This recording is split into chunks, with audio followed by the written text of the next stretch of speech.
Zoning Commission regular meeting of April 12th to order. Invocation will be by Commissioner Irving, Pledge of Allegiance by Commissioner Babb. Please stand.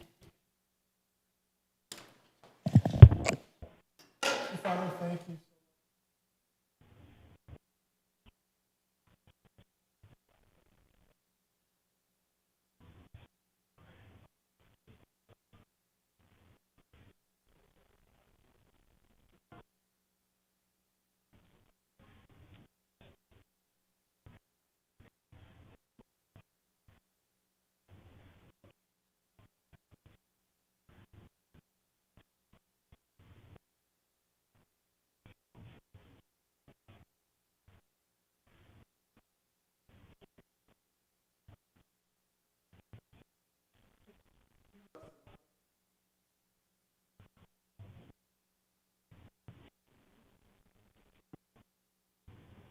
Allegiance to the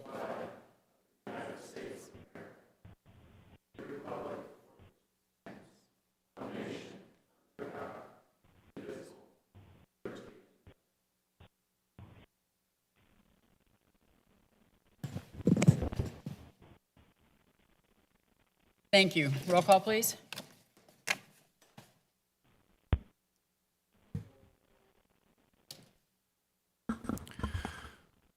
Rachel Leffel. She didn't call in yet, did she? No? Okay. Ted Yoakum. Here. Vice Chair Sharp. Chair Huggins. Here. Jim Irving. Here. Dan Frank. Here. Joshua Babb. Here. We have a quorum. Thank you. All right. Next item on the agenda, call to the public. The call of the public is intended for speaking on topics not listed later on the agenda. If your comment or concern is regarding an item later in the meeting, please wait until the commission opens that agenda for public comment. The commission requests that you fill out a speaker card to make proper record of your comment. Anyone wishing to address the commission on other items, please approach the podium at this time. All right, seeing none, we'll move on. 4.0, approval of the March 22nd Planning and Zoning Commission meeting. Second. Awesome, we have a motion and a second. Comments? All those in favor? Aye. Opposed? So moved.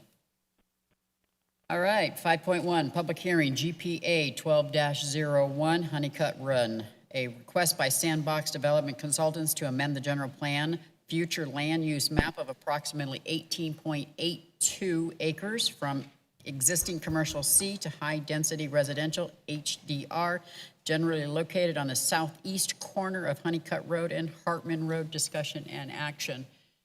And for clarifications to the commissioners, all three items on the agenda tonight are the same, so they're going to do one presentation instead of each time having to do the same presentation over and over. So they're going to give.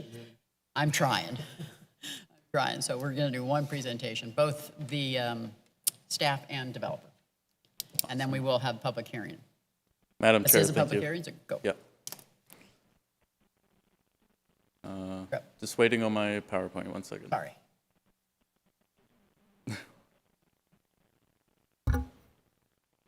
Okay, awesome, thank you. Madam Chair, just to kind of add on a little bit on what you just said, we will have only one presentation tonight, but you will be voting on a general plan amendment, a rezoning, and a development review permit. So those action items do have to be individual action items, but just one presentation for all three, since it'll be all for the same project.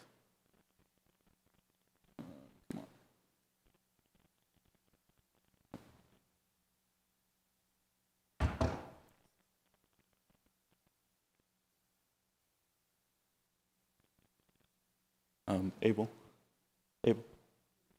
Oh, sorry, everyone.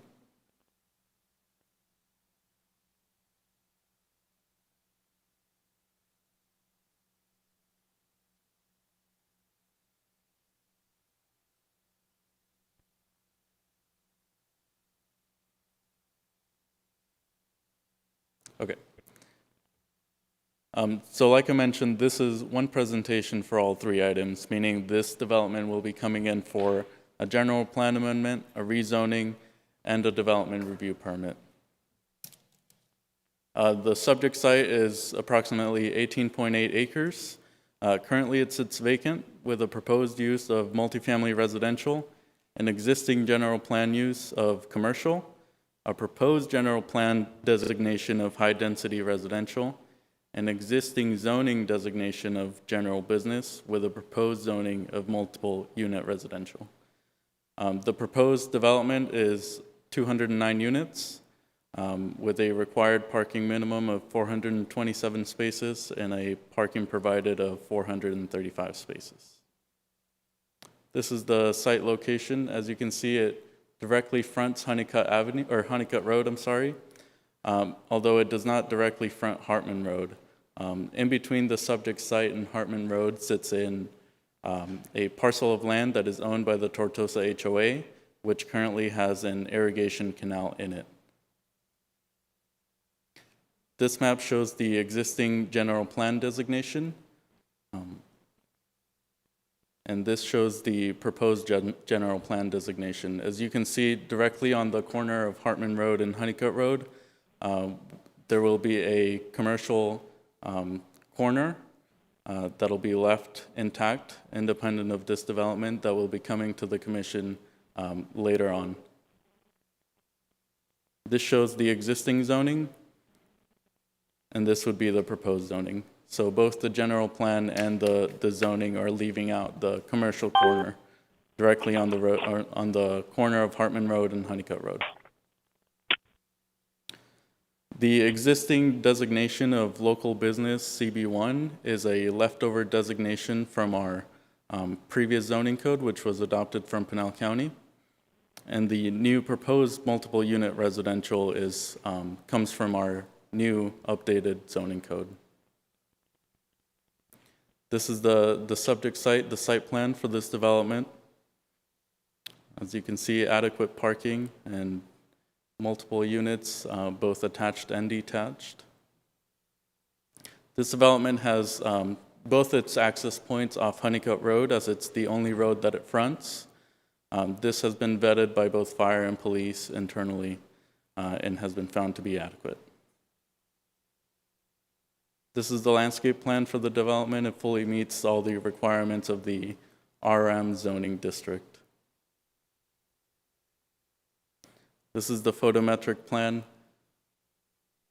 It also meets all the requirements for the RM district.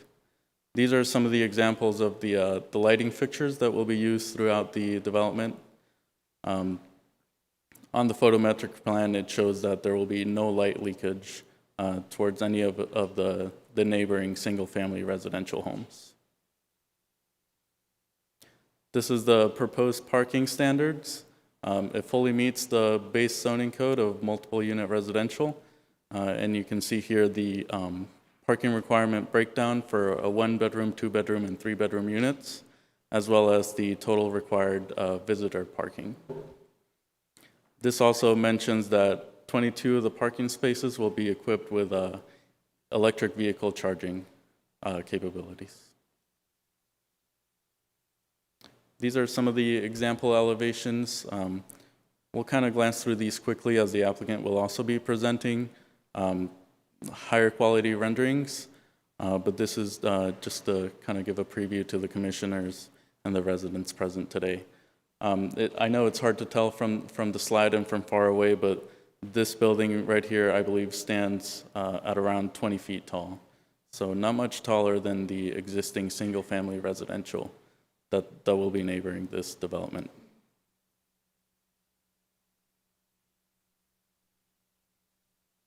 This detached unit will also actually stand less than 20 feet tall. And this is an example of one of the attached units.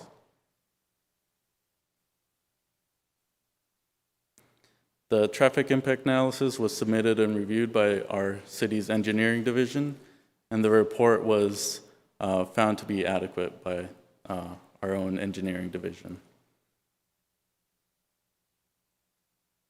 Staff finds that this new use minimizes conflict between the existing land uses and the neighboring land uses. It assures that development provides a diverse housing stock in both dwelling type and density to the city, and it meets the intent of the housing needs assessment that the city has implemented. Staff finds for the zone map amendment that the proposed zone change to RM adheres to the general plan's future land use designation. The zone change will allow the applicant to continue its development plan for a proposed multifamily development here in the city. And the zone change will not impact the health, safety, and general welfare of the area. This is the criteria of approval for the Planning and Zoning Commission for the development review permit. You will be looking at the overall design of the project, whether or not it is a sustainable environment for occupants, visitors, and the general community, whether or not the colors, materials, and landscaping are internally consistent, fully integrated with one another, whether this is compatible with the neighboring developments, and if it is visually interesting, if it is a visually interesting built environment. Per the zoning code, a sign was posted on the subject property. Notification letters did go out to all property owners within 600 feet. A neighborhood meeting was held, and all public comments provided to staff were included in the staff reports given to the Planning and Zoning Commission. Staff finds that the submittal items for GPA 2101, ZON 2101, and DRP 2102 are substantially compliant with the zoning code, and staff recommends approval.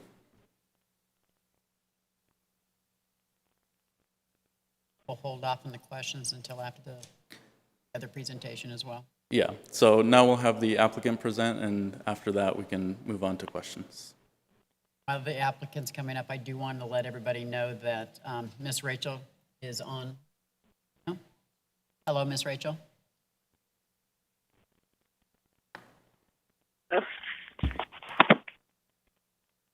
Welcome. Hello, I was on mute. Just wanted to acknowledge the fact that you were in attendance so that we can mark you here. Thank you. All right. Name and give us your presentation. Alrighty. Good evening. I'm Anthony Sumner with Sandbox Development, 2375 East Camelback in Phoenix, here on behalf of Suncrest Real Estate, who is the developer of the Honeycut Run project.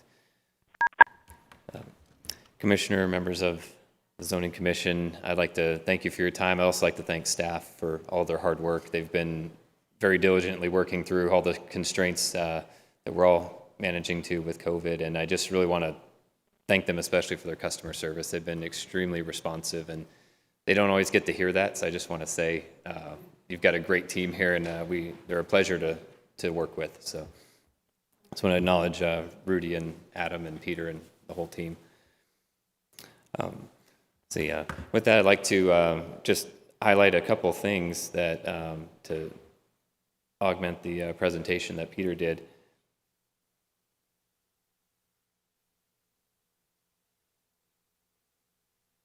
There we go. So we talked a little bit about what is a Zora community, and this project, I believe you're all familiar with this product type, although it is relatively new here in Maricopa. But the goal here is to diversify the housing stock, and it's part of the objectives within the Maricopa housing component of the general plan.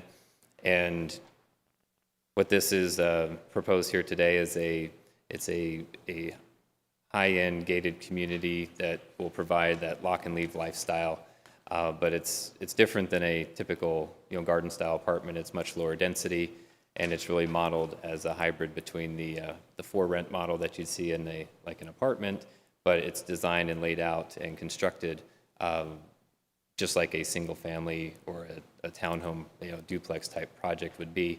The entire site is single story. There are no two-story units, and every unit has its own rear backyard. So it's much different than what you would typically see in an apartment zoning. So. We've gone through these, the land use changes, so I'll skip over these because Peter already addressed them.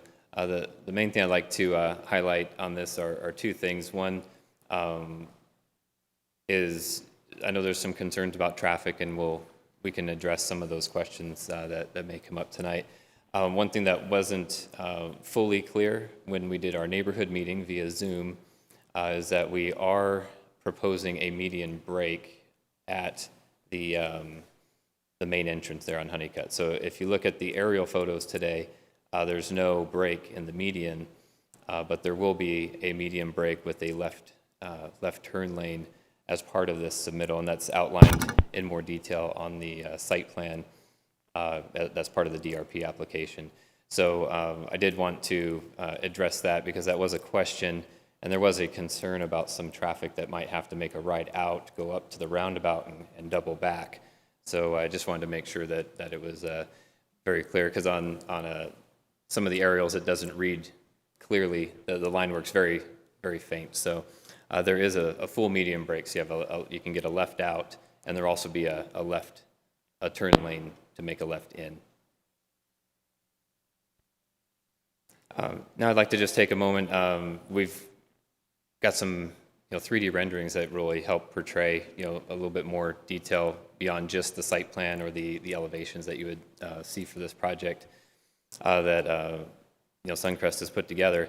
This is the main entry coming in off of Honeycutt Road. Like I said, it'll be gated and very nicely landscaped with an entry monument and creating a really nice sense of arrival.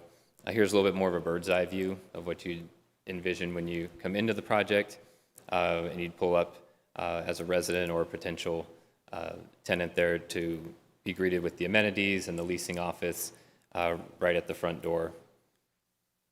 This is an enlargement of the amenity area. Again, we're going to have a very nice pool area with the spa, lots of shade, barbecues, really trying to create a nice centrally located, well-appointed amenity that will service the community, but also create a gathering point and a sense of place. Like we said, all the units have rear backyards, so they'll be enclosed with a perimeter CMU wall on the perimeter of the site, and then in between each units we do the split rail vinyl fencing that you'll see here. And this is a look down the Paseo walkways where the units face each other. There'll be landscaped walkways with trees, and a great way for the tenants to also, everyone can get to know each other as they go to collect the mail or walk down to the amenities or go to their car in the morning before they head off to work. Just want to create those opportunities within the community for that interaction. And this is just a cool isometric blow up of one of the units, just to show we've got very open floor plans, and they're very modern, type of design, and they all again have their own backyards. And just like to close with, this is just a little bit of information about the team at Suncrest and their management team. They've got a tremendous amount of experience. They do projects all over the country, and they're based here locally in Phoenix.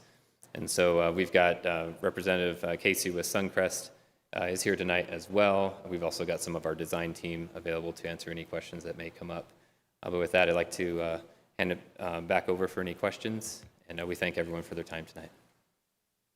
Thank you. Thank you. All right. Do you have anything else that you wanted to add on that, Peter? Just before we go to questions, I do want to remind the commission to open it to the public hearing. I want to make sure you were done with your presentation too. Thank you. All right, so this is a public hearing, so we do need to open it up. I do have some speaker cards. Couple of them, I do have one speaker card where the homeowner did not wish to speak. They just made a comment and wanted to make sure that her question was, has anyone on the commission visited the site of the proposal on Honeycutt? Aware of the situation? I answered the question with, yes, we are aware of it, we visited, and we have enough. We get a lot of paperwork and stuff on that, and we have the opportunity to speak to staff. Another one is not stating which item they want to speak on.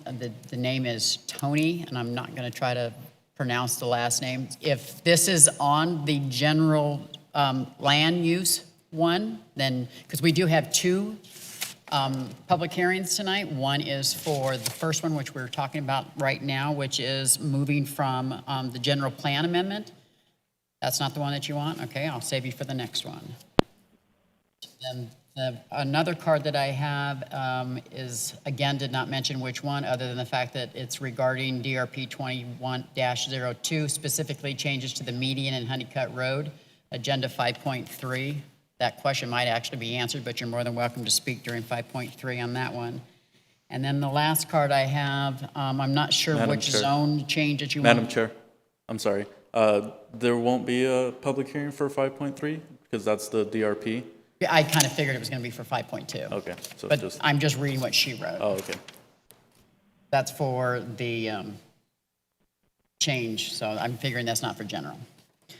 And then the last one just says wants to speak and oppose his case for the zone change. This one is by Kent. Are you wanting to speak on the general or the zoning? You want to, okay, then Mr. Kent Charles, come on up.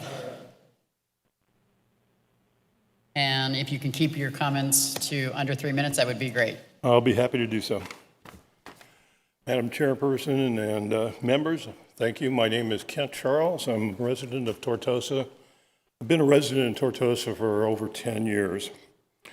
And I'd like to say, due to the lack of our shopping access and limited roadways, I oppose any changes to the current zoning and development.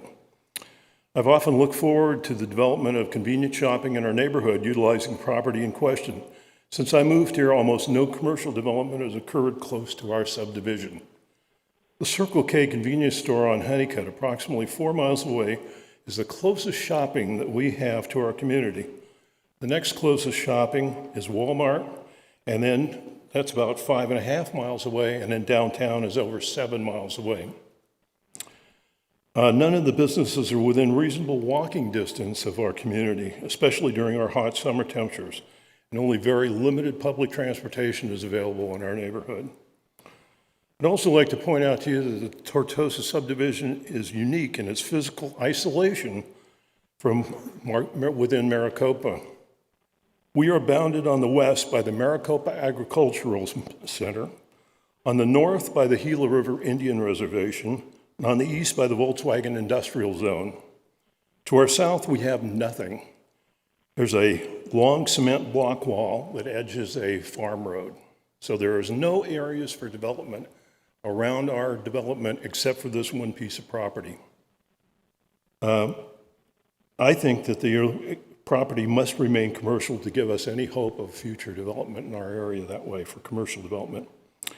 Another reason we need the property to remain zoned for commercial development is the limited highway access to our community. Almost all auto traffic on Tortosa must travel via West Honeycutt Road, right in front of this development. And there's only 2 lanes going across in front of the highway there. Between Honeycutt and White Parker, the bridge over the Santa Cruz Wash is also misaligned with the rest of the highway there. So that's an area that causes lots of problems for traffic. And that's going to cost a lot of money to fix that. And I don't know if the traffic studies that you've referred to take that kind of thing into consideration, but there is a huge amount of money that's going to have to be spent to improve Honeycutt Road between White Parker and Tortosa. It's mostly single lane road.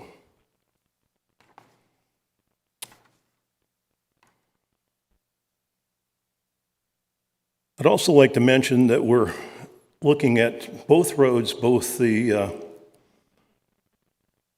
Honeycutt and Murphy roads are in flood zones, both in Zone A or AE. Both Murphy and Bolin Road have no bridges across washes and are subject to annual water flows, excuse me, which close these roads. I've personally experienced the effects of flooding closing both Honeycutt and Murphy roads during the past 10 years. We could be isolated in our community for an extensive period of time due to flooding. That means with no commercial shopping, we're isolated for, essentially could be a long time. Finally, I'd like to point out the potential traffic conflict that we have in the proposed rezoning. 209 homes means to me something like 300 to 500 people. The developers noted that he liked the site because it was walking distance to 2 schools. This will put a lot of auto traffic and children on foot crossing a 2-lane street that is the only access for over 3,000 existing and potential future Tortosa homes. The West Honeycutt Road, White Parker Road intersection was notorious for its heavy traffic delays, only slightly improved by the recent addition of a traffic signal and COVID-19 traffic reductions. This zoning change would create worse traffic conditions. And I challenge you to check that traffic study and look at all of those new homes going in there that are under construction right now and how those people are going to get out of our neighborhood without going right past this place and all of its incoming and outgoing traffic. And also looking at those kids walking on that street during rush hour. I think that's a critical issue right there. Without neighborhood shopping and highway improvements to meet the needs of existing development, current and future Tortosa residents will be appreciably inconvenienced by the proposed zoning change. I can only see a negative impact to the value of our neighborhood and no significant benefit to our city if you approve this change. And let me just make one other slight comment here. I noticed this, in the presentation today, that they talked about sending out notices to people within 600 feet of this development. This is impacting well over 3,000 homes. And I don't think that that kind of notification makes sense. It may be legal, but it's certainly not fair. Thank you for your time and attention. Appreciate it. Thank you.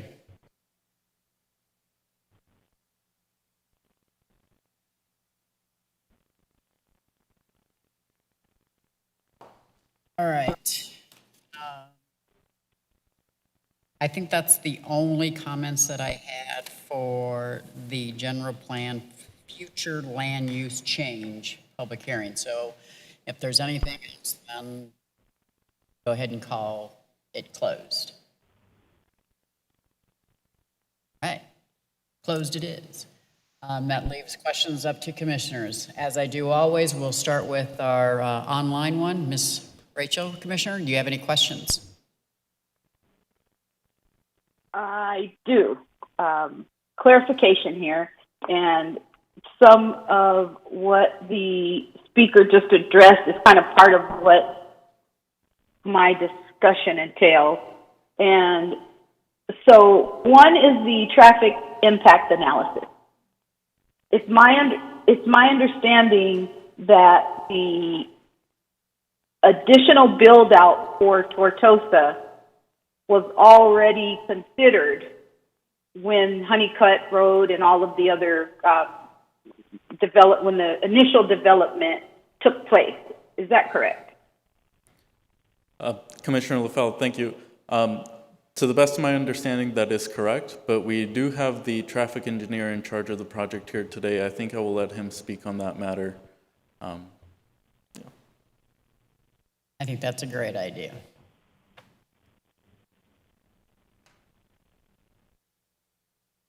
Hi, my name is Jamie Blakeman. I'm with Lokahi. Madam Chair and Commissioners, the question about was that considered in the surrounding area? Most certainly, yes. For now, we looked at a future growth when this would be built out, and this development is proposed for year 2021. That said, we took into consideration and projected out a 4% annual growth per year.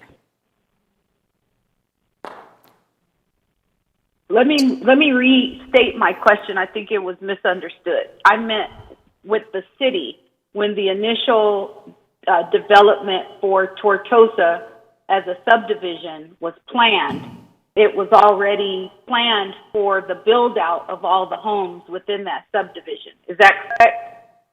Do you want me to answer that? Okay. Commissioner LaFell, yes. So Honeycutt Road was initially planned to handle the traffic of all the homes in the Tortosa subdivision.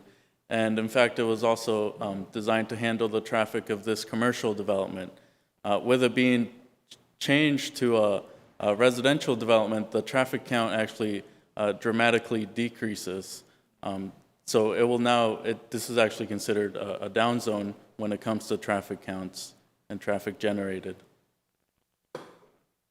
Okay, so follow up to that is now that there is the new high school that's going to be under construction soon, and the increased traffic that will entail, is that also taken in consideration? And this might be for the engineer, for that 4% annual increase.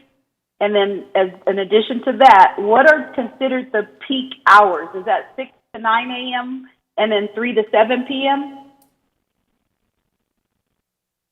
Madam Chair and Commissioner, the peak hour for the AM is 7 to 9 AM, and the peak hour for the PM is 4 to 6 PM. 4 to 6, okay. Yep. And the reason why I'm asking about the peak hours is because in the traffic impact analysis, there was a reference to the decrease compared to the possible, it was one of the alternatives, and I think it was for a shopping center. And it mentioned that it would reduce for peak hours, and for shopping centers, 7 a.m. to 9 a.m., depending on what type of shopping center it is.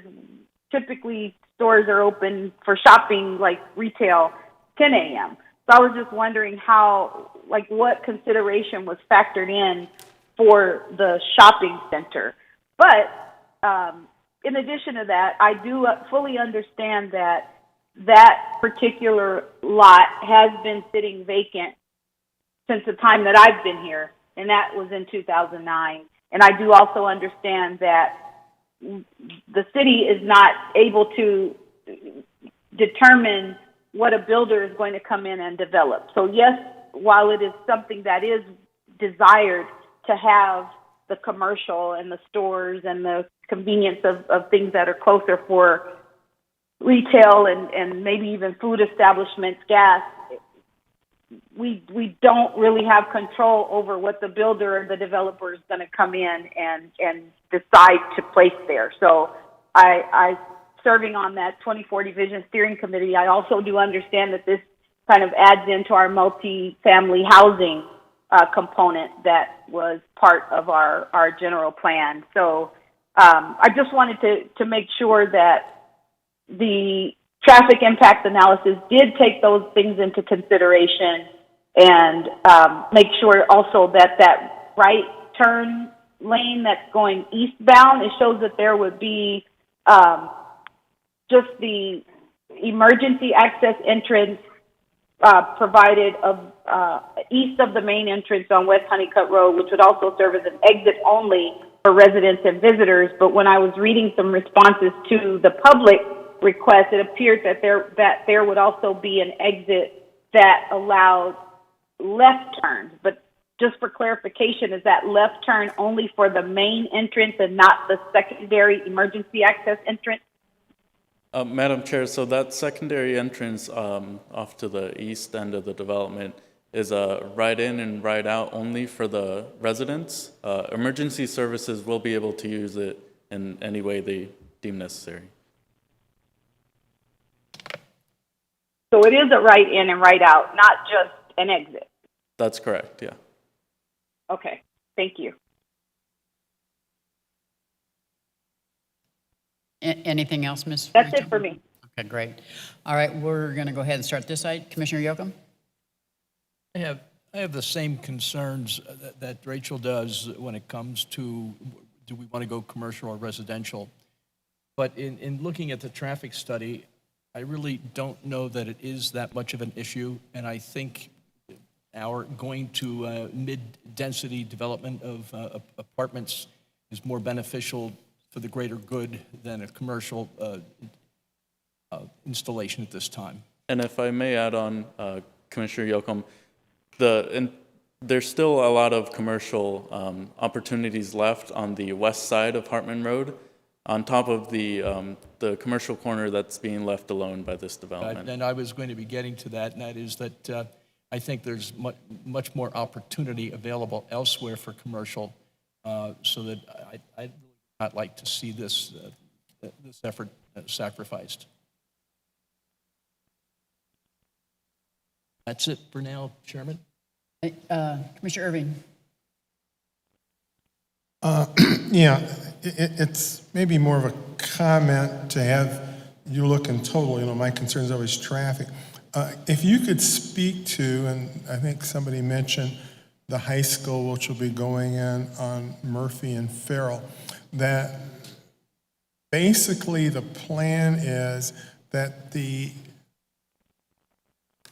roads heading west would include Honeycutt, also Bowen, and also obviously the high school Farrell. Could you just speak a little bit, because again, that we all know the problem Tortosa had years ago without the light, with that tremendous backup, but the plan to absorb that whole area and what that will be with those 3 roads building out Bowen.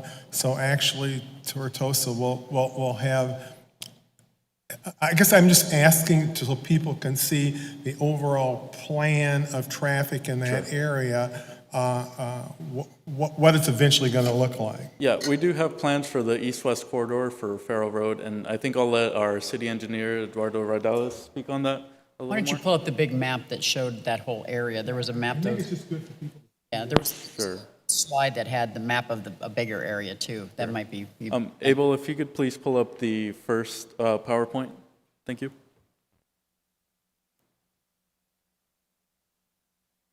Good evening.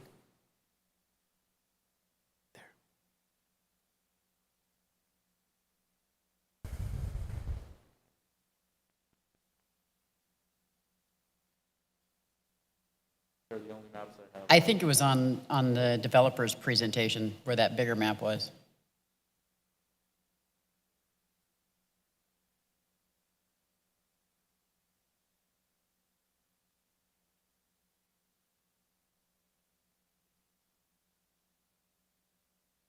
You have nothing? Okay.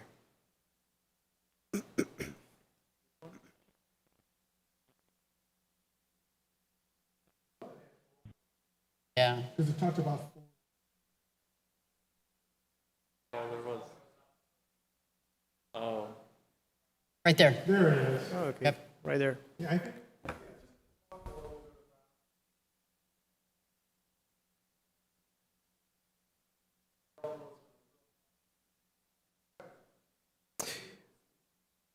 So the school side, which I don't see here, but it's a little bit southern, will make improvements on Bowling Road and Farrell Road. That will create a connection with Hartman Road that will allow another point of entry to the community. Also, we know that Honeycutt Road doesn't have right now 4 lanes, but there we have developers on board that are going to start working on the west side of Rancho Mirage. Okay. And they will increase the size of the road. So as we get more developments, we will be getting more roads. As you can see, all this area hasn't been developed. So we do understand that we need a bridge, we need more roads, but we will get those as we need them. Honeycutt Road was built keeping in mind that we will have all this amount of traffic and even more. So we haven't reached the capacity yet of Honeycutt Road.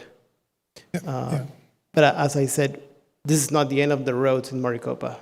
And that was just it, that people could understand that the city does have a plan when that grows out, that there'll be 3. That was all. Thank you. Yeah. And I think if I can just put, I think this would be a good time to talk about it since you're standing here as well.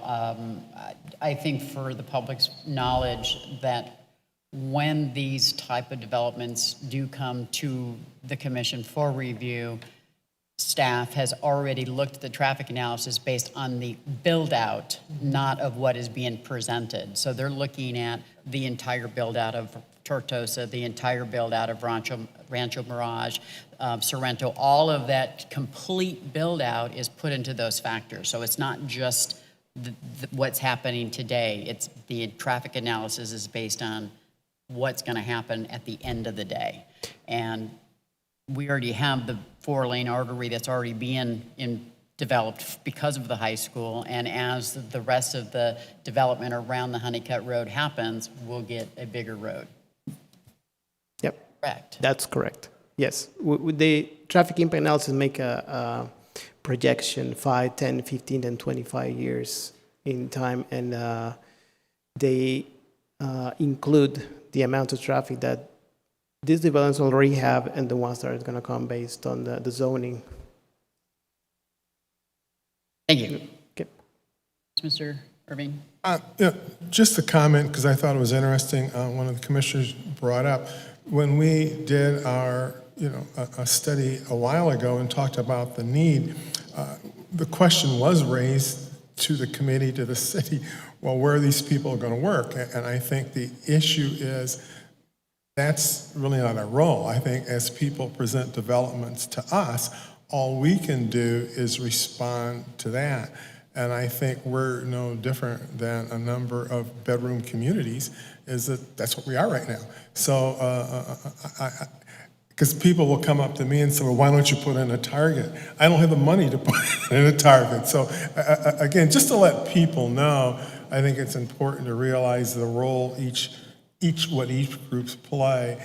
And we can't pick and choose the developments. Like, I've questioned why we have 6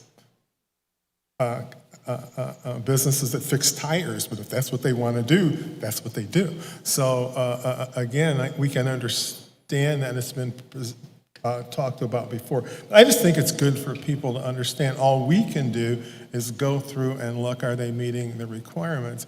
And we can't always pick and choose, well, what goes in there, even though we clearly understand what people are talking about. Thank you. Commissioner Frank? Yeah, so this slide for a second while we're talking about it. So Honeycutt Road, the plan is, right now it's 2 lanes east, 1 lane west. Is that correct? Where? But yes. So then the idea here is that we want to make that a full 4 lanes, so we're going to be adding an additional lane going west. Usually we ask development to fund that, to build those. So that, on the north side then, going westbound on Honeycutt, that's all U of A land, right? That's U of A land. So who's going to fund that improvement?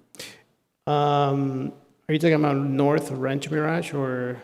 Yeah, on the north side of Honeycutt, between Hartman and the bridge. And from the bridge, I guess, actually to White and Parker, for that matter.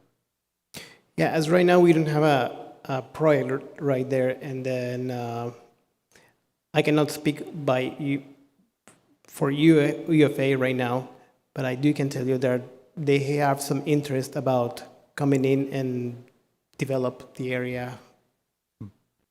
Okay, so it is possible. It is possible, yes.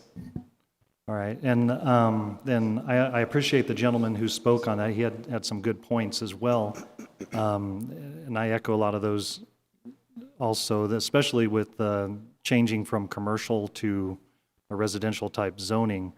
So it looks like on this slide, the only commercial that remains is that parcel across the street, that kind of square parcel next to Rancho Mirage.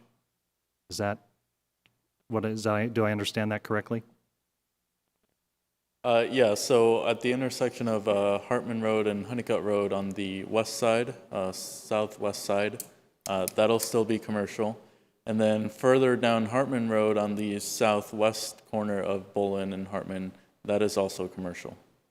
So it's been my concern for not only this development, but others that have come along recently where we're kind of eroding our commercial and some of our industrial base and converting it to residential.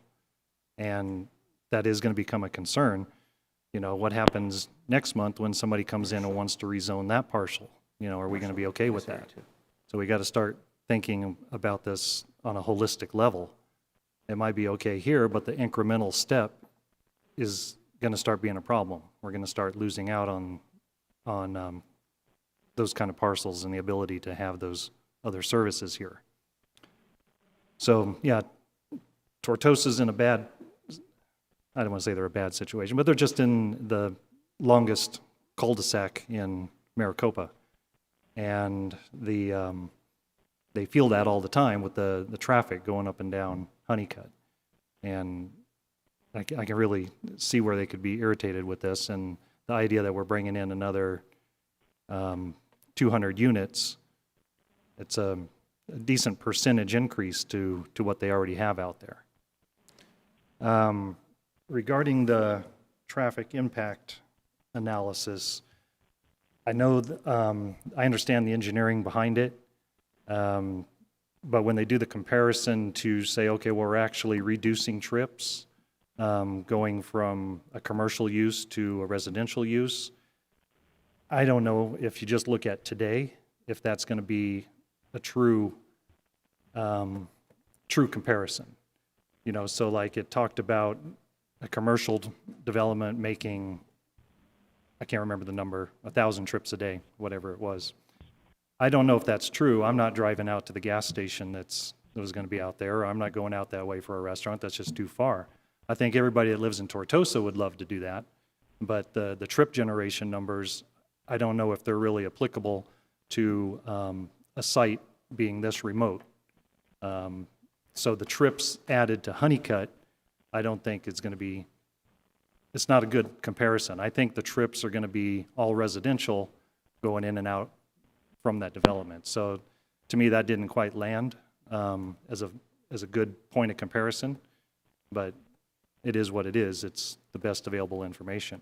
Commissioner Frank, would you like me to explain Sure. what goes behind that? So trip generation calculations are based on national data collected all around the country, tons and tons of data points. So for each specific land use, we have data for them. And that is how we come up with how many trips we anticipate would be generated. So they're based on averages, they're based on formulas, there's some complex formulas, they even show you ranges, highs and lows. And so this is all based on if a gas station were to be built, based on what we know nationally in urban, rural, suburban, using these formulas for this size development, this is the data that we have behind it. So it's really mathematically based in calculations. Yeah, I understand. I'm an engineer as well. Okay, great. But it's an average, and I don't think this is exactly an average application to the situation. But it is what it is. So I think that's all of my concerns. Thank you. Commissioner Babb? Yeah, thank you.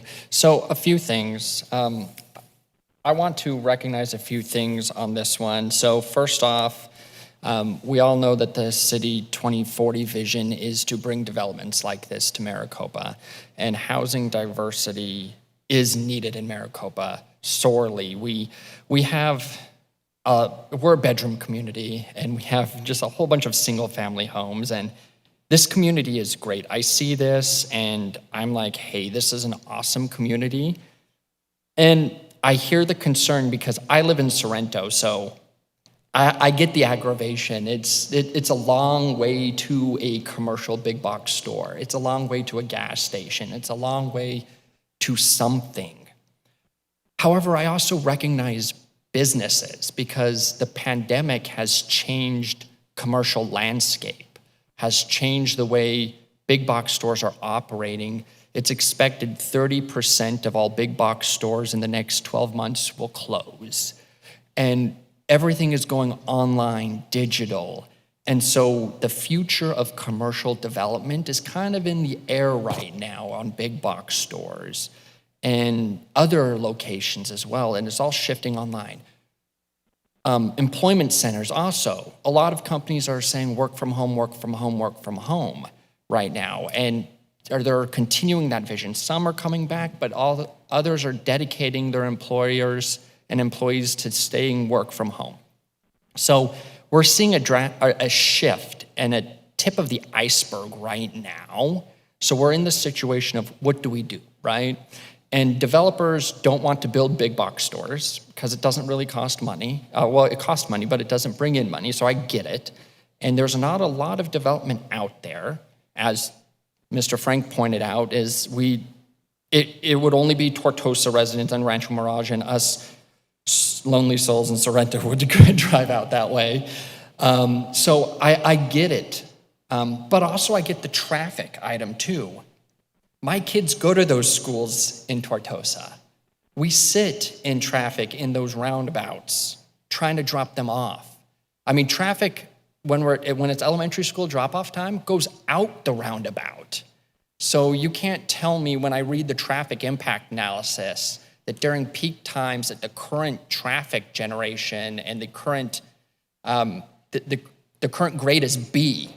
That is not a B. That is an F in my eyes, because we're way out the roundabout waiting to get in, to even drop our kids off for school. And then to see that, hey, we're gonna go from a B to a C with this new development, and maybe it's time to look at the roundabout solution. Maybe the roundabout's not a good solution for the amount of traffic being generated for this area at this time. Maybe it's time to put a real light in and eliminate the roundabout.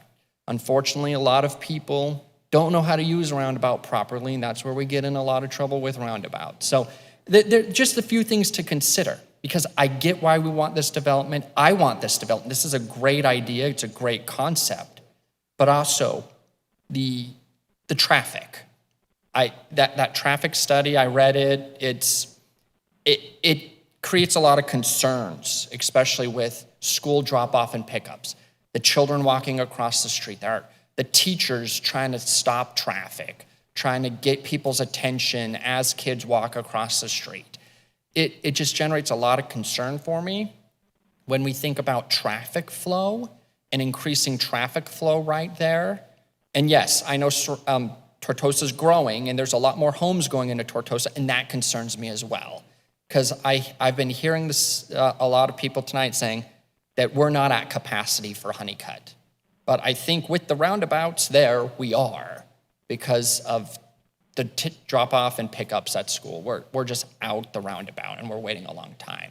So would it be possible for us to look at different traffic control devices and a way to easier flow that intersection at the end of Tortosa in order to facilitate a smoother traffic flow? Also maybe crosswalks with lights and stuff to stop, to easier for the students, the teachers, for their safety. As that traffic flow increases, as that road becomes a more busier road, so that they're safer. I understand where you're coming from, Commissioner. Unfortunately, the traffic impacts of the surrounding schools can't become the burden of this development. That is traffic that's being generated by a different site and not by this development. So this development is coming after the schools and all the other developments are there, right? So my view is the school traffic is not taken into consideration for the traffic impact analysis. I'll let the engineer speak on that. Commissioner Babb. So understood, at all schools there is always some level of congestion, right? And what comes down to schools is that there's an intense period of time where there's drop-offs. In reality, we've studied so many schools, and it comes down to an intense 15 minutes prior to drop-off and an intense 15 minutes after. At best, it spans maybe a half an hour in the drop-off period, but really the release of school is even less than 15 minutes. It's within 10 minutes, you've got everyone cleared out of the school. So those are very intense situations. That said, roadways aren't designed to meet the 15-minute peak. It's really looking at the 1 hour. You know, what happens on the day-to-day. So certainly that is something with schools. So now when you talk about this specific site, we do take that in consideration. That is factored in the peak hour. So when you say level service B, level service C, that's level service C is somewhere around we are waiting 20 to 30 seconds at a location. So it's longer than you think when you're sitting there. But that said, that's still level service C. That encompasses the average. So that said, it's taking into consideration those 15 minutes where folks might be waiting a minute, but in other times of that hour, someone's waiting 10 seconds. When you balance that whole thing, you average out a C. And I know we are concerned about, there's a lot of concerns about Honeycutt Road and its capacity. I know it's not fully built out all along this corridor, but along the adjacent to our site, it is. So it is have 2 lanes per direction in this area. That said, it has a capacity of 30,000 vehicles. The last data that we have along this, and this is in the area transportation plan that's done for Maricopa, that factors in all of your land uses, everything. It works with the city to say what's happening in this area. It looks at the zoning. That said, in that study in 2015, mind you, that was 5 years ago, there was less than 8,000 vehicles on this section. And so when they say there's capacity, there's capacity. And I agree with you. Throughout most of the day, there is capacity, right? Throughout 95% of the day, we have capacity on Honeycutt Road. And it's clear, it's open, it's a breeze to get through that road. I'm just wondering if there's a better way to design it in such a way to handle that 30, 45 minute of peak time there. And that's going to be exaggerated by people trying to leave at the same moment for work, or people trying to leave this development. Maybe let's work with, city engineers and try to figure out a way to flow traffic a little better so that it doesn't create more congestion there. That is my biggest concern, because it will create more congestion there. That in that 30 to 45 minute window, that is, people are going to remember that. They're not going to remember the 95% of the rest of the day that they can easily just drive home and not even run into any traffic. Sure, understood, Commissioner Bob. If I can address also, I think I have a couple of slides up here, and I'm not sure what order they're in, but I don't know if you want to scroll through some of this. Just to give you an idea, I know we always talk about should this site be developed as commercial versus what we're proposing here. It is a decrease. So we are 20% of what a commercial development could come here. So commercial development would be 5 times the amount of trips that we're looking at. So that said, there's, in all honesty, besides self-storage, there is not much of a lower traffic generator than single-family residential. 1 story, I mean, that's about as low as you're gonna get besides dirt. And we don't want dirt. So in terms of traffic, it is a low volume. We also, I know there's talks about the school traffic and everything. I do have slides. I don't know if you want to jump to a couple of them. I don't know who controls it. Is it me? Oh, sorry.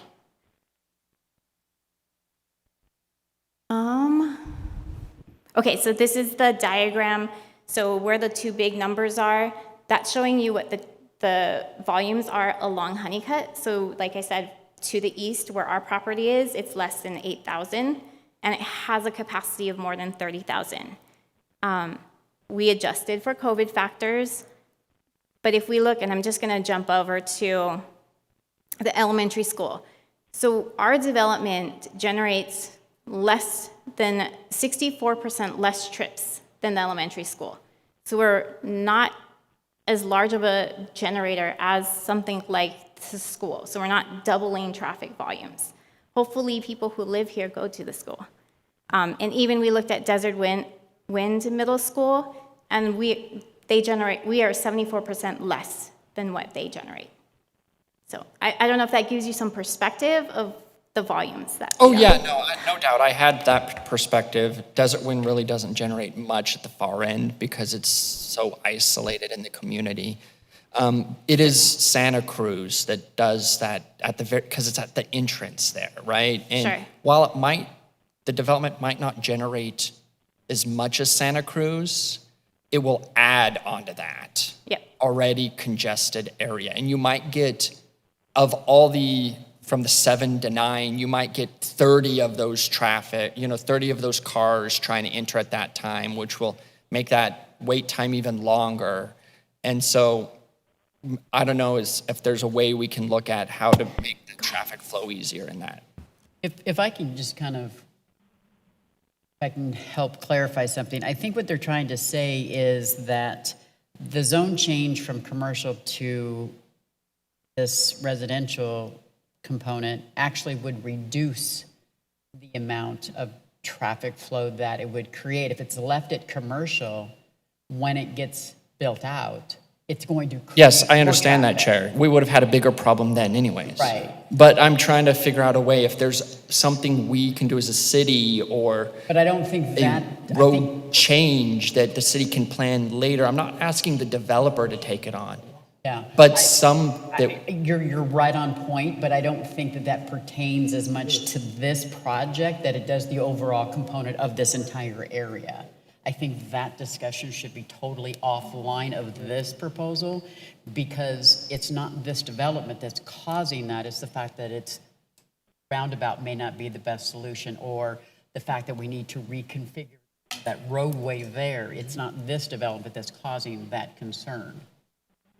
I got a question because I think it ties. Okay? So, So do I.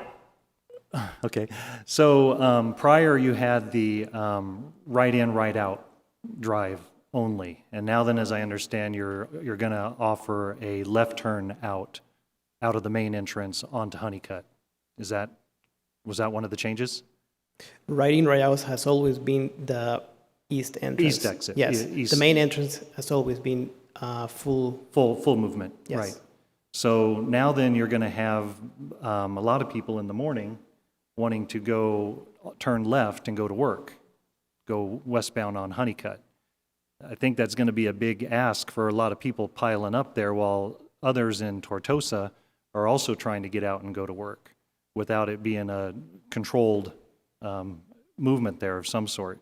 You know, I think you're going to have a lot of potential for conflict, so I fear that people within the proposed development are going to get frustrated with that, try to go down to and go to the east exit, make a right, and go to the roundabout and do a U to avoid everybody else that's trying to wait and do a left.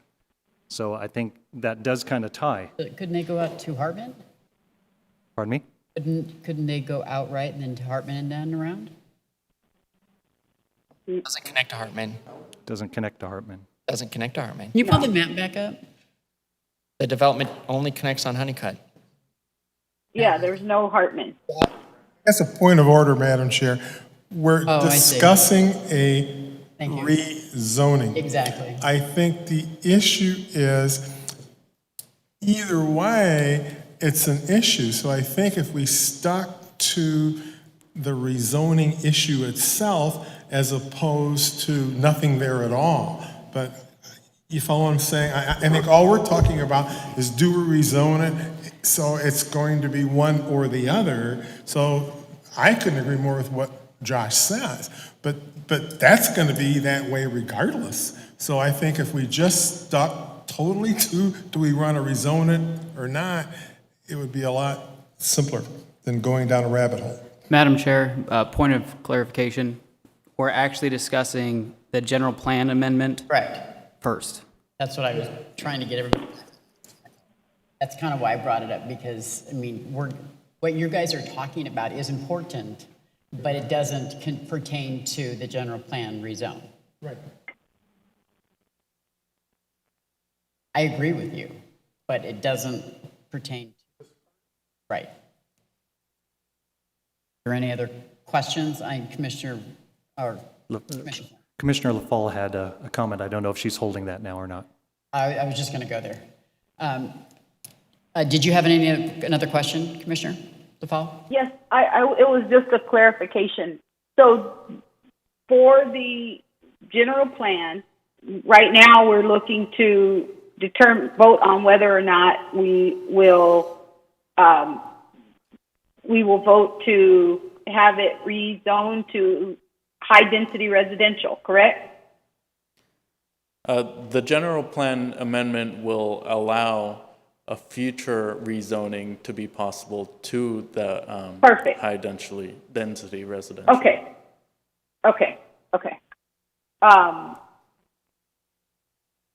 Then I think that my question can hold until, because it got a little bit convoluted.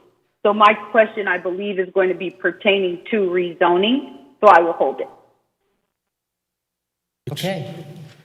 Commissioner Yocum. Considering where we're at and we're talking the general plan, I would like to make a motion that we approve GPA 12-01. Okay, there is a motion and a second to approve the zoning from commercial to high-density residential. Any other comments? Madam Chair, it is a general plan amendment, not a rezoning. Sorry, I thought I said that. I was reading. General plan, future land use. There you go. All right, do you want roll call or? Okay, all those in favor? Aye. Aye. Aye. Unanimously approved. Thank you. All right, we're going to move into public hearing, 5.2 public hearing, zone 2101, Honeycutt Run, a request by Sandbox Development Consultants rezone approximately 18.82 acres from existing general business CB1 to multi-unit residential RM, generally located on the southeast corner of Honeycutt Road and Hartman. Discussion and action. We're not going to do another presentation, but I do have a couple cards. Becca, question get answered, or you still like to speak? Come on up. 3 minutes is yours. We will listen. We may not be able to answer questions, but we will listen. Okay, so actually, I didn't know where to put my question, which box to put it in, so I'll just say it. And my question actually is a concern that I have about where the entrance to the development is. And the entrance to the development is very close to the stop sign and that other potential commercial property that could still be developed. And the way they have it, here it actually says the Honeycutt Road and Driveway B at the far west or east end was actually only a right out only driveway, not an in. Now it's changed, I guess, to an in and out. Right. Yes, it is.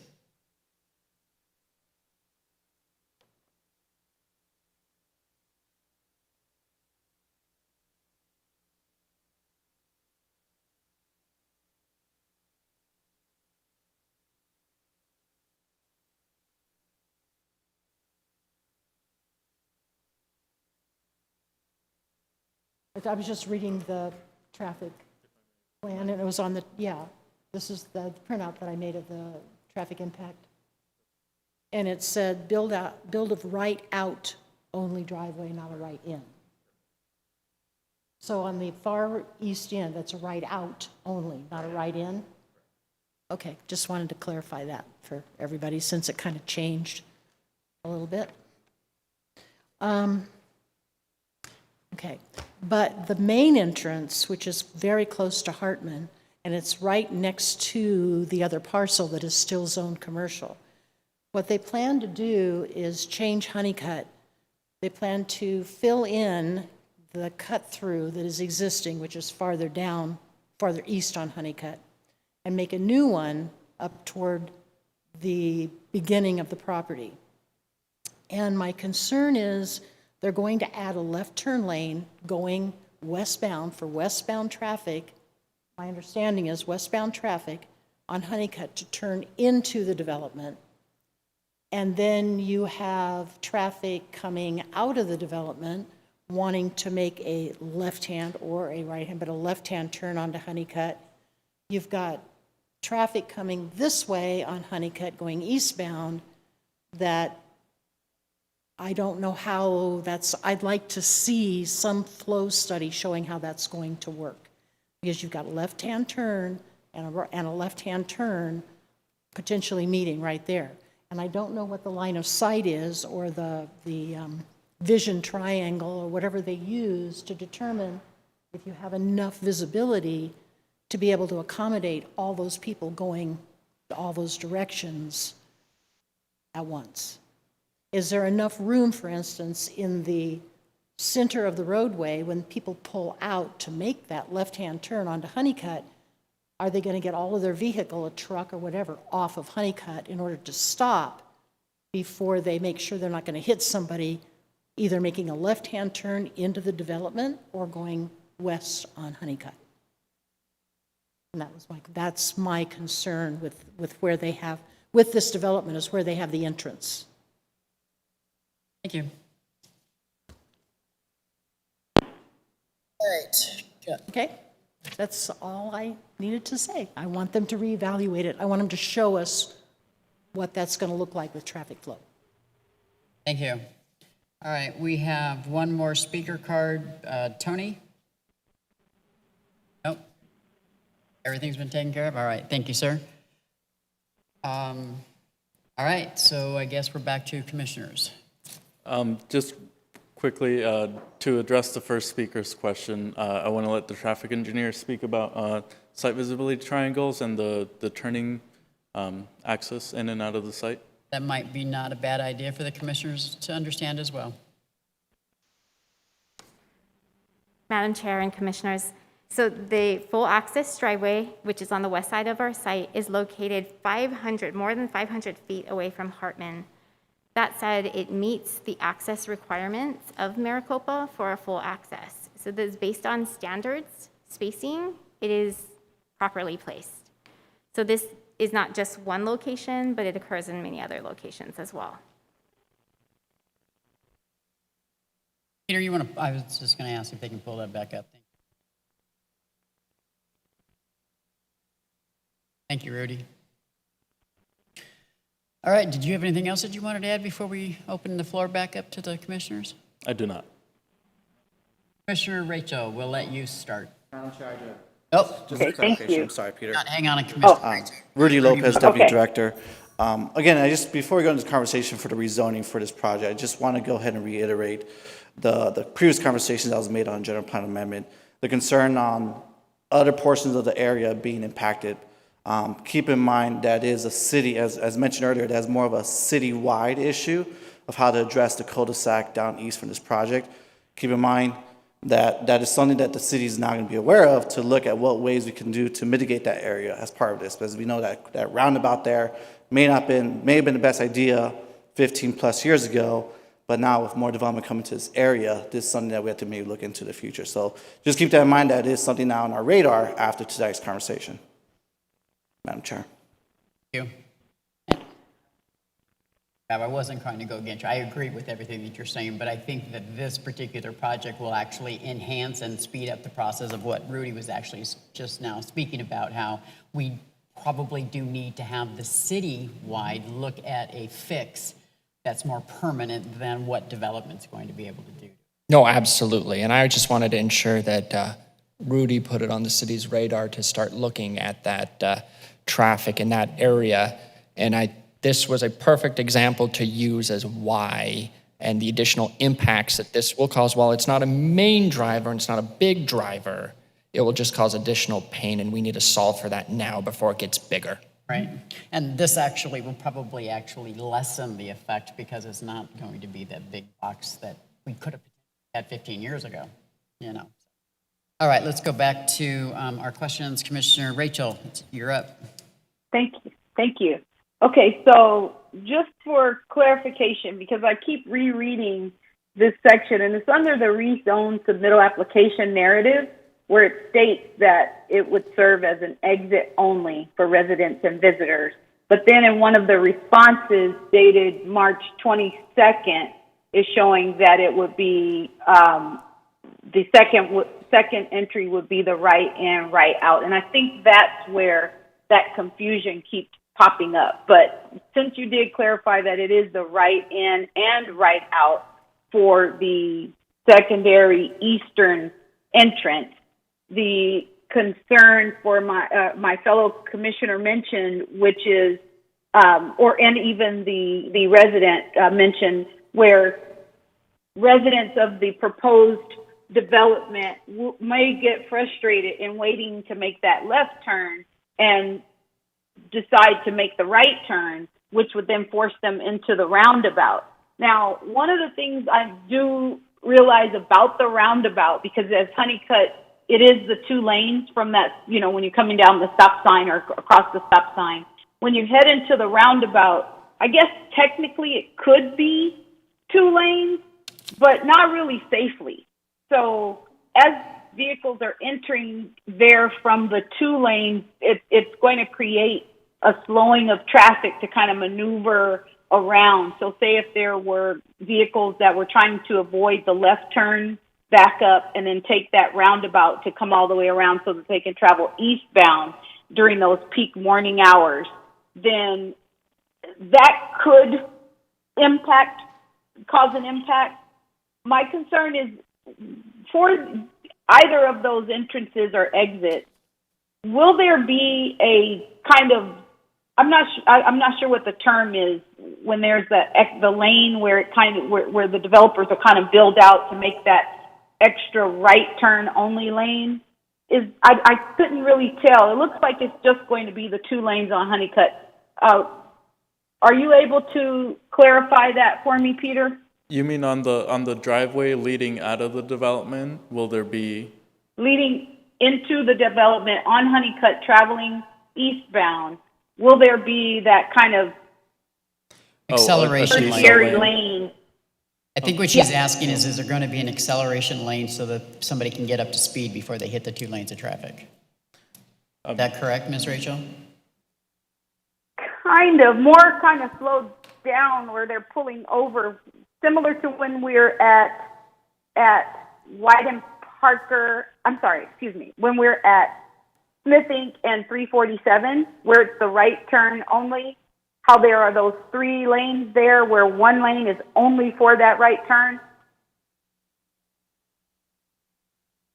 Acceleration lane. It doesn't appear to be so. I think the concern is alleviated because the long driveway is there and you don't get to the gate until you're down in front of the clubhouse because you can turn in and then take the long driveway.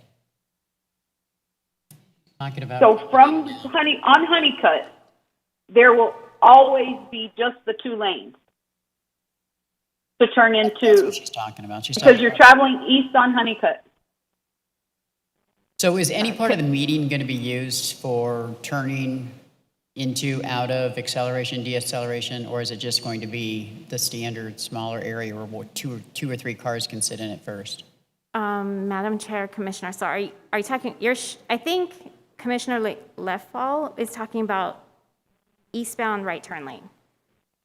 That's what I think, into the driveway. So we are not providing a right turn lane. One, it doesn't meet typical warrants. And two, that is not our property to build on.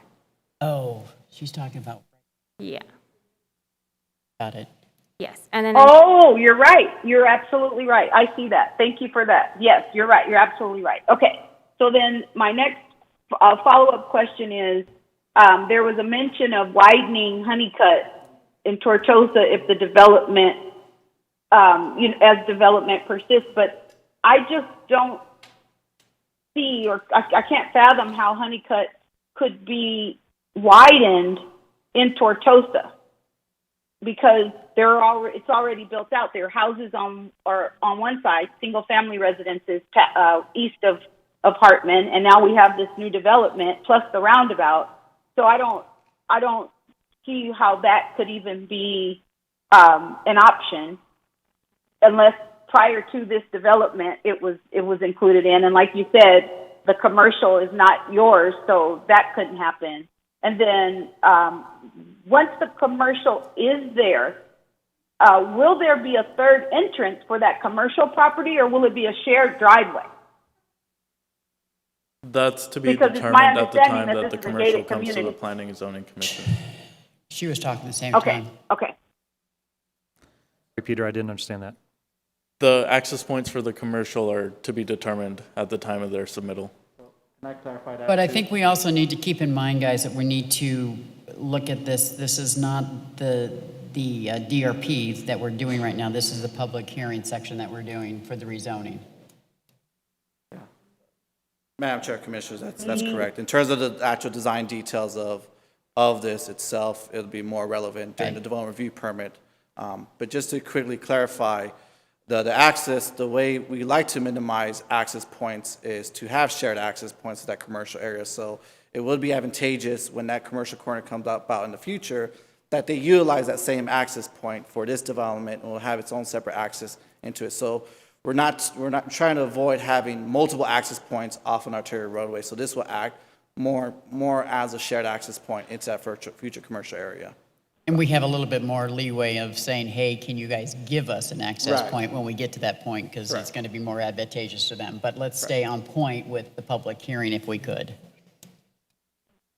Well, I think I was asking my question because I wanted clarification for the zoning purposes, because in looking at what was presented with the traffic impact analysis, it appears that it was presenting the proposed commercial usage as something that could be and have an adverse impact. So with the rezoning to this particular area and leaving that commercial area out of it, I just wanted to make sure, because it presented the gas station with the connected, possible connected fast food restaurant as something that would be a negative, which in looking, that's all.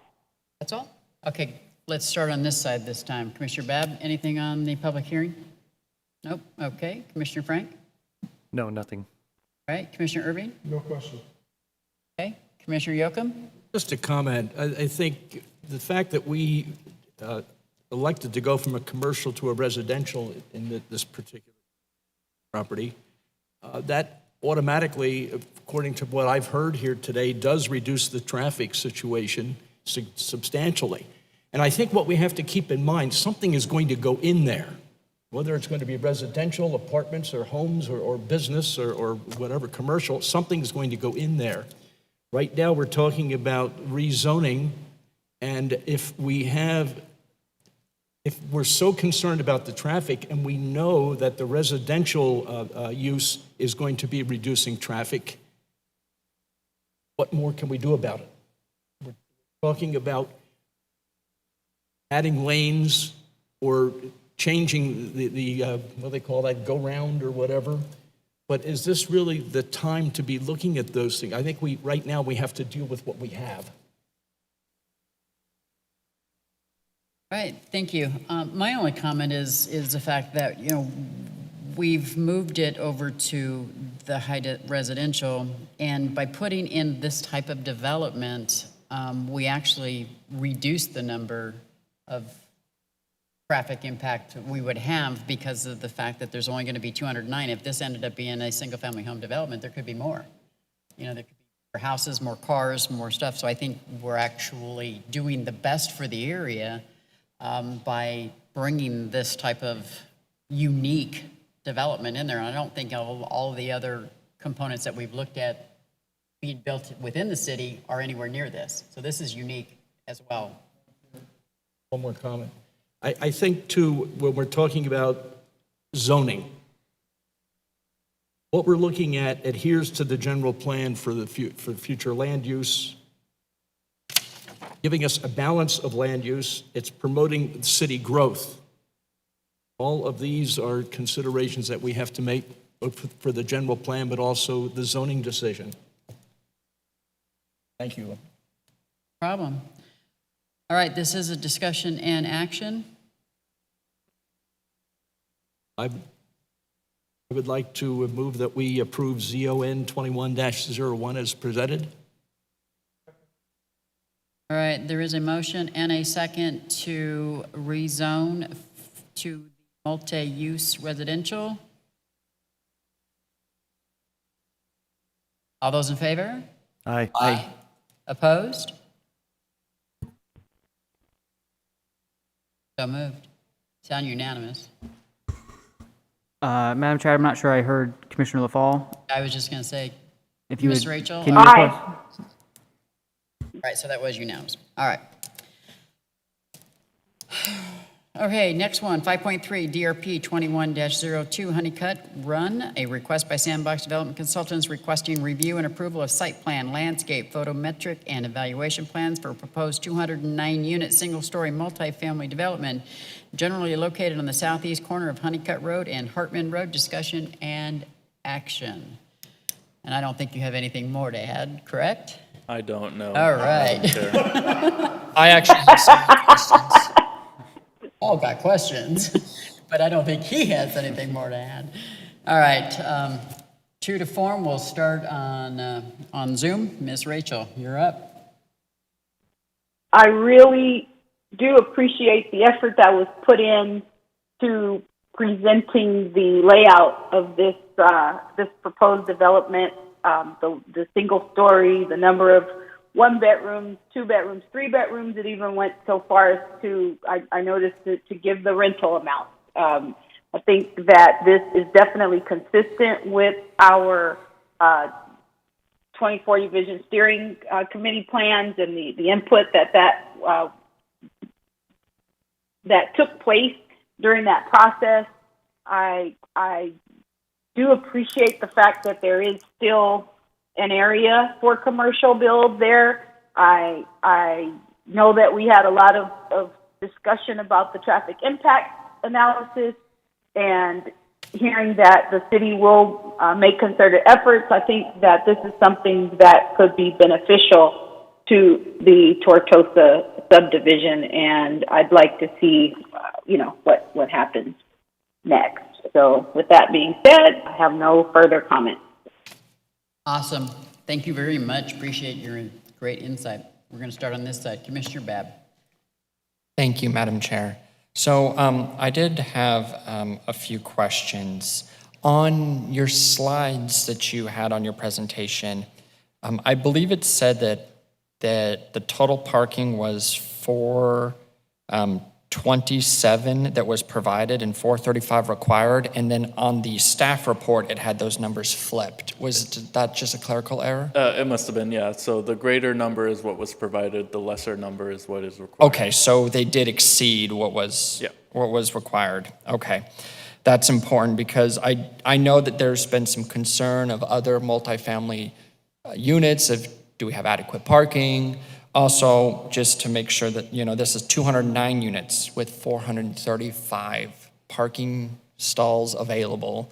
Mm-hmm. So there's ample parking. Yes, awesome, it's up there.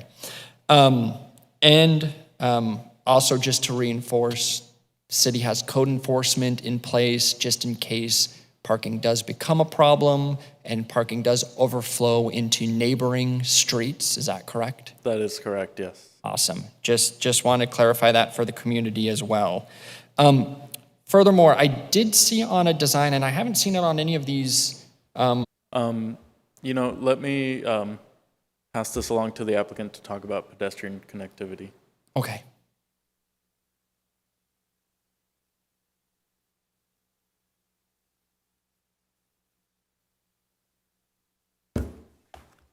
Yes, just to answer the question about the pedestrian access, we're proposing a pedestrian access point at the southeast corner.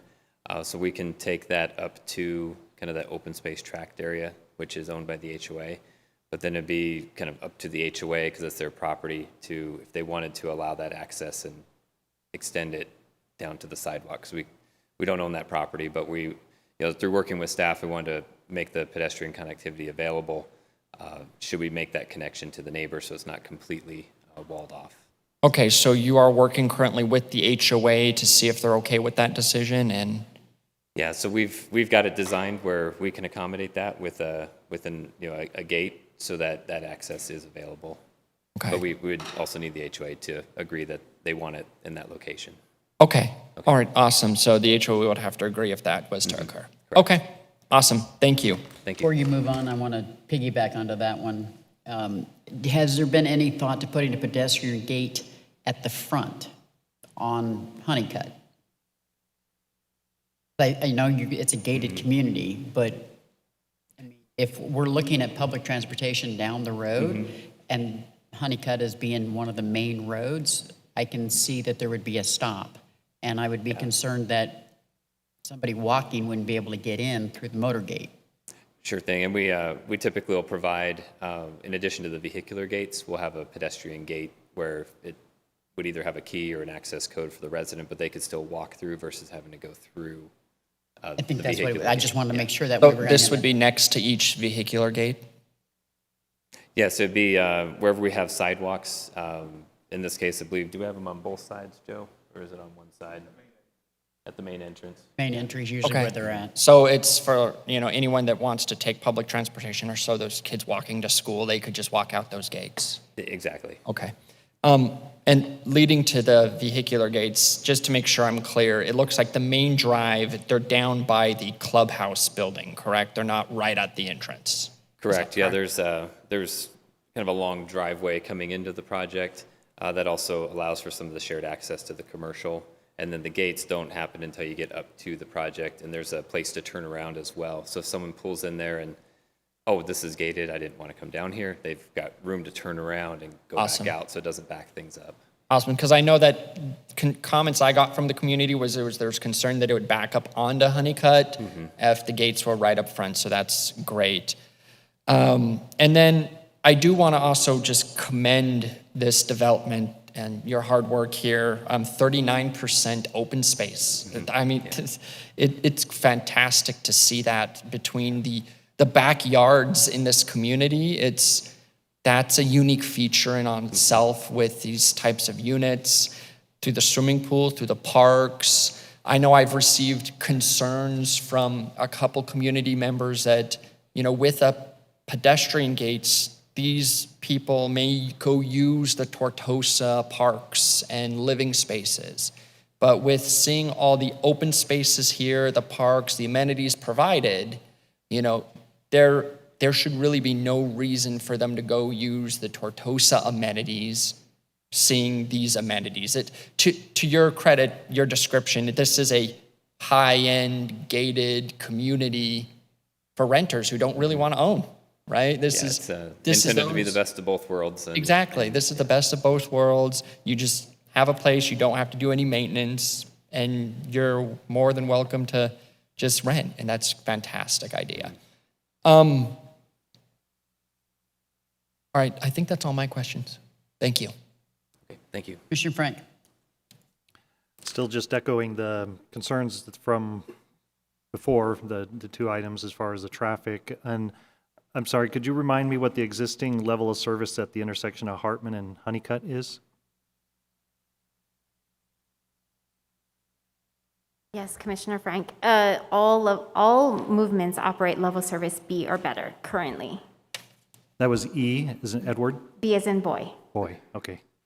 All right, thank you. So I still think we're going to have a little bit of trouble coming in and out of the development there with the left turn movements. So that might be just something that the city's going to have to figure out a way to contend with in the future, and then the roundabout, fixing the roundabout problem as well.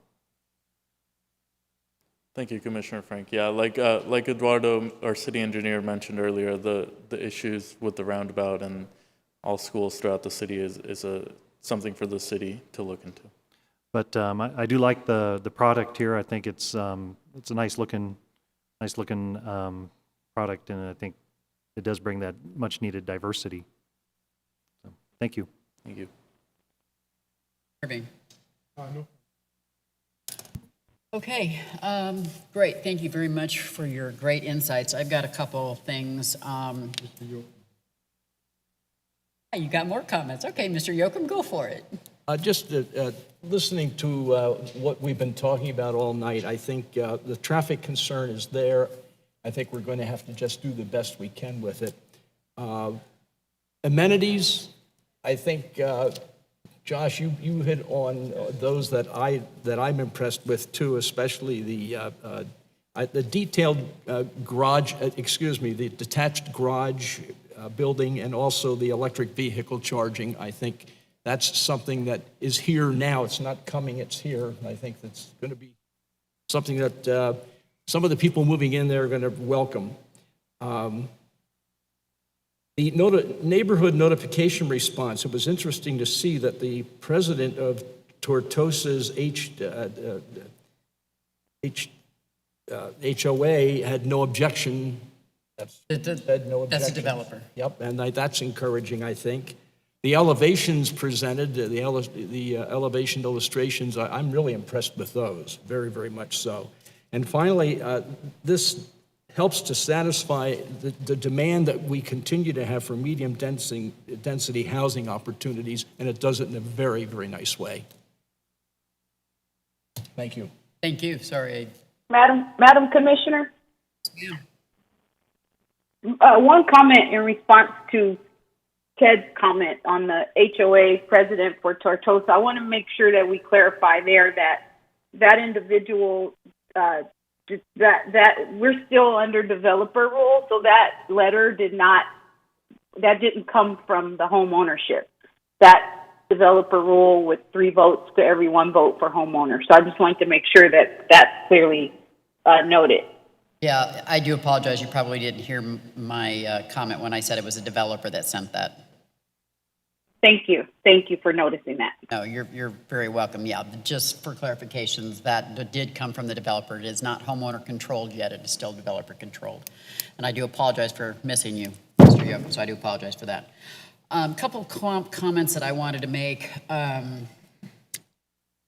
A question, I guess, and I do apologize. He sat down. I should have got him before he sat down on the gates. So in my world, I know that the gates can be problematic. Is there somebody that homeowners can reach 24 hours a day, not if, but when the gates fail? Because they will always fail. For operational questions, I'll turn it to the applicant. Thank you. Thank you, Madam Commissioner. One thing that is a benefit in this case is that the property is professionally managed, and there's a management office on site.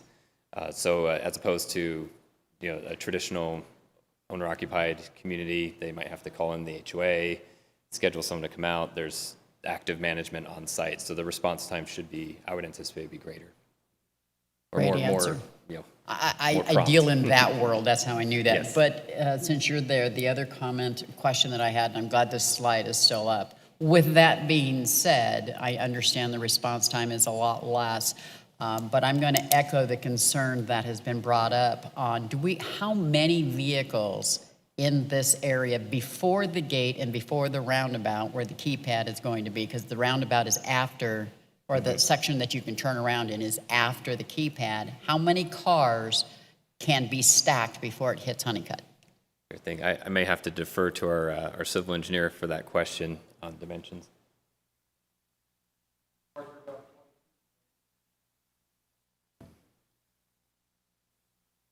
I guess what I'm trying to get at here is it going to be 2 cars, 5 cars that are going to be sitting there waiting for that maintenance guy to show up to unlock that gate? Because that's where the Honeycutt traffic is going to come from, and potentially at 2 o'clock in the morning could become an accident waiting to happen. Correct, yeah. Madam Chair and members of the Commission, there is approximately 200 feet or so between the call box and Honeycutt. I think that addresses your question. So that's roughly 10 cars or so. So it's a pretty ample length for people to be able to stack there if needed, if there's any type of issue with the gates. Okay, that was my concern. Thank you. Okay. I do again want to commend you guys, and I think Commissioner Yocum brought it up about the charging ports for the vehicles. That's great. I don't think we've had that in any of our developments that have come forward on that, so that's awesome. I know we keep talking about and bringing back the traffic issue, but I think if anything, to Commissioner Babb's point, this development will pull out any issues that we have. And I'm glad that Rudy has said that it's on the radar. It's something that can be evaluated. I think our engineer's been here enough times that we've presented all this stuff for them to start looking at it as well. We understand that that the numbers that get presented are just that, they're numbers. And when homeowners and constituents are sitting in the trenches, so to speak, those numbers mean nothing to them when it's them that are sitting there. And that's what we all try to look at, because we get that, we understand it, but we have to balance that walk to determine what's going to be good for the overall community. And yes, we get the point that it's, the school time is not necessarily the whole time, but to Commissioner Babb's point, when you're taking your kid to school and you're sitting in that traffic, it's tough and you don't want to hear somebody in the back of your mind saying, oh, well, we're at capacity B or C, and when you're sitting in traffic and trying to pick up your kids. So I get all that. And the last thing I said, you know, we're kind of wanting to go to the village concept, and this is kind of there. I mean, it's a lot less in the sense of if it would be a lot more homes, if it was single-family homes. These are all single stories. The designs are great. I love the fact that everybody's got their own unique backyard, and he echoed my point that I was going to bring up. They're not going to be leaving the facility to go to some other recreation area because they're going to have their own backyards to be able to do what they want. I'm kind of hoping that maybe the facility management will do some sort of community events and, you know, utilize that 39% space and do like community-wide things and stuff like Tortosa does. Tortosa's great on community involvement, and I'd like to see that continue. That's really all I had to say. You guys did a great job. Thank you very much. And with that being said, is there any other comments? And if not, I'll entertain a motion. I have one question. This is follow-up, and I do not want to beat a dead horse. But because it keeps being brought up with the traffic, I think, and I made a note of this, the way that Province is set up on Honeycutt, that exit-only area, I believe it's exit only, but they have a signal there. Is that something possible for the near future or for the future, or would that be traffic prohibitive because of the median? So, Chair, can we officially direct staff to study that area and come back with a report for commission? Mr. Attorney? Commissioner Babb, what are you asking staff to do? To just do a study of the Tortosa area, Yeah, to study that section of Honeycutt Road and come back with ways to improve traffic flow, since that is a big concern. So right before you now, though, is what you'd have to prove based on the current standards and currently city code. Yes. At the end of this, you can request staff to look into future, potential ways to solve any traffic impacts that may occur in the future. I just want to keep you focused on this specific item. Right, absolutely. So this one, address that after in Agenda 6.0. Yeah, that was my ask. Is this one we'd have to approve as I understand that, but then afterwards could we officially ask staff for it? You could request staff to look into some kind of report to bring back. Okay. Thank you. Madam Chair, I'm going to move approval. Second. Awesome. I have a motion and a second. Any other comments? All those in favor? Aye. Aye. Aye. Opposed? So moved. All right. 6.0, reports from commission and or staff. I apologize, Madam Chair. Commissioners, I'll make it quick. Our next meeting, April 26th, we do want to have somewhat like a discussion study session with the commissioners. There's no current action items for that night or for that night. So we want to invite the commissioners to kind of we're going to give a presentation from staff, from leadership, give you the oversight of the city's future plans, the goals, the overarching everything that's happened over the past 2 years under City Manager Horst's leadership, and give you guys an overview of everything that's been happening, where we're going in the future. So this is going to give you more insight exactly how we've been talking about overall impacts of the city's transportation, economic development, and just future endeavors that that our city leadership is giving direction to staff. So we'd like to invite you to that day, April 26th. We want to schedule it at a more informal setting, so at the new city's library, I'm going to schedule a conference room there. We're going to have a more dynamic discussion with each one of you in a informal setting. So keep that on your radar 2 weeks from today. It'll be on agenda only for discussion only. The public is more than welcome to attend, as well as it will be advertised as a public meeting. I think, Commissioner Babb, that'd be a great time to bring that suggestion up. Yeah. You'll have everybody there. Yeah.